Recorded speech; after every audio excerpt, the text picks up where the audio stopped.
আসসালামু আলাইকুম। ফালিজ কিচেনে আপনাদেরকে স্বাগতম। আশা করি সবাই ভালো আছেন এবং নিরাপদে আছেন।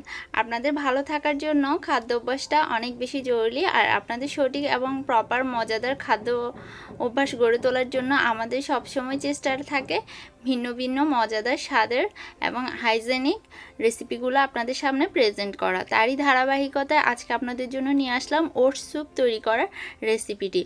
কারণ আমরা যারা ডায়েট করে থাকি তাদের খাদ্য অভ্যাসে ওটসটা মাস্ট বি থাকে, সেজন্য এই ওটসটা কিন্তু খেতে এতটা বেশি মজাদার না, যার কারণে আমরা অনেকে আমাদের খাদ্যের তালিকায় ওটসটা রাখতে চাই না। যদি আমরা একটু ভিন্নভাবে ওটসটা খেতে পারি তাহলে আমাদের খাদ্য তালিকায় এই জিনিসটা ইজিলি স্থান করে নিতে পারে, আর আমাদেরকে সুস্থ রাখতে, হেভি অয়েল থেকে রক্ষা করতে এই খাদ্যটা যেমন প্রয়োজন সেটা আমরা আমাদের খাদ্য তালিকায় ইজিলি রাখতে পারি। সো আজকের ভিডিওটা হচ্ছে সেই ওটসটা দিয়ে কিভাবে স্যুপ তৈরি করা যায় সেটা নিয়ে।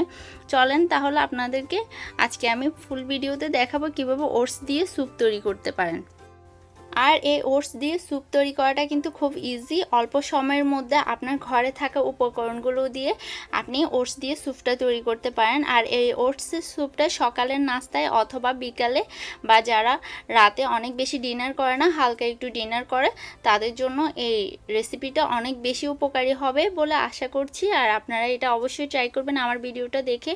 আর আপনাদের কাছে একটাই রিকোয়েস্ট, আমার চ্যানেলটি সাবস্ক্রাইব করবেন, পাশে থাকা বেল বাটনটি ক্লিক করে রাখবেন আমার সবগুলো ভিডিও নোটিফিকেশন যেন আপনারা সহজে পেয়ে যান। সেই জন্য বেল বাটন ক্লিক করার সময় অবশ্যই অলটা দিয়ে রাখবেন।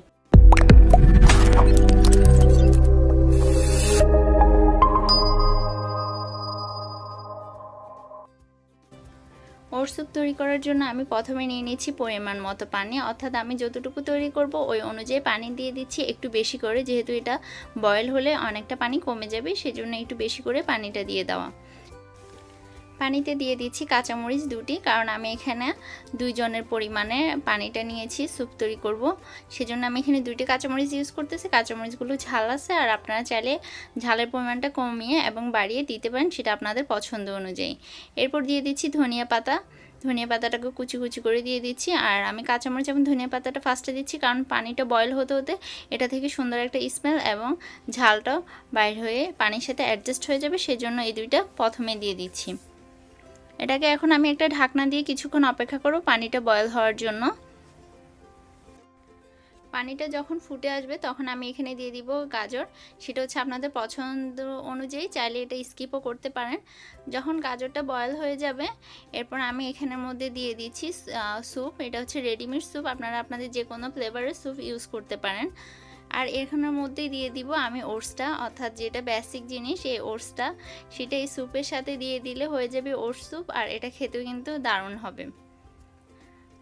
এটাকে আমি 1 মিনিট সিদ্ধ করব, এটা বেশি সিদ্ধ করা লাগে না।